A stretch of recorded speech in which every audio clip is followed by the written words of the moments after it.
Vamos pegar nossas Bíblias neste momento. Vou pedir que os irmãos me acompanhem. Nós temos aí ainda alguns minutos. E eu pelo menos vou falar algo necessário para a igreja a partir do livro de Atos dos Apóstolos. Os irmãos podem abrir.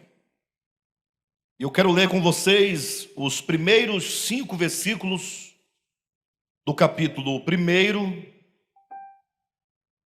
E então, os versículos 42 a 47 do capítulo 2. Vamos ler esses dois textos de base, que nos servirão de caminho de desenvolvimento daquilo que nós queremos transmitir à igreja nessa noite. Os primeiros 5 versículos de Atos, capítulo 1, e os versículos 42 a 47 do capítulo 2 do mesmo livro. Então leiamos capítulo 1, do 1 ao 5. Preste bastante atenção.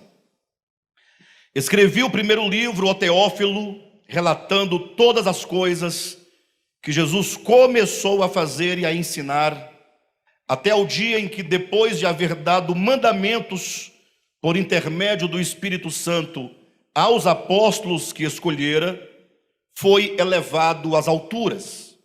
A estes também, depois de ter padecido, se apresentou vivo com muitas provas incontestáveis e falando das coisas concernentes ao reino de Deus.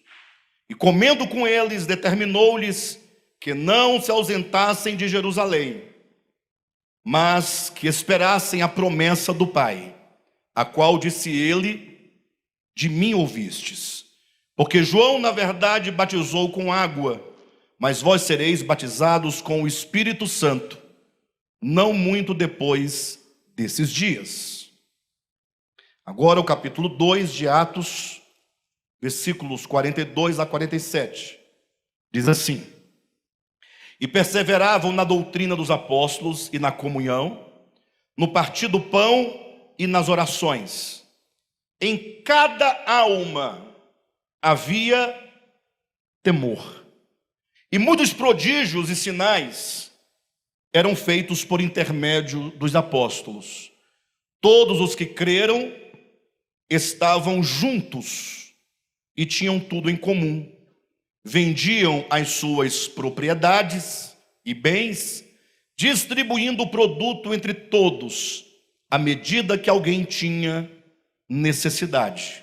Diariamente perseveravam unânimes no templo, partiam pão de casa em casa e tomavam as suas refeições com alegria e singeleza de coração, louvando a Deus e contando com a simpatia de todo o povo.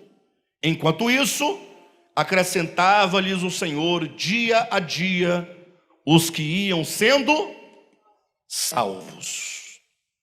Queridos, nessa noite eu convido a todos os irmãos de bom coração, de boa alma, de fé, que pensemos como que por espelho, olhando de um lado a igreja primitiva do primeiro século, vamos colocar a primeira igreja do Senhor Jesus sobre a terra, a igreja de Jerusalém, e olhando também para nós, agora como igreja, diríamos, em tese, a última das igrejas. Se a de Jerusalém foi a primeira, não é? Eu digo, em tese, a nossa última, não que não haverá outra depois da nossa, do nosso tempo. Eu quero dizer que estamos já no final de uma era dispensacional da igreja. Estamos no limiar da história. E vamos então olhar para a igreja de Jerusalém e vamos compreender a natureza dessa igreja, a visão dessa igreja, a mente dessa primeira igreja, que se está ainda longe de ser a igreja ideal, pelo menos é o maior e melhor exemplo que nós podemos ter a seguir. Entenderam? Se porventura a igreja primeira de Jerusalém está longe de ser a igreja ideal, a igreja, na sua plenitude, mas é o que melhor nós temos na história para olhar e na qual nos espelharmos.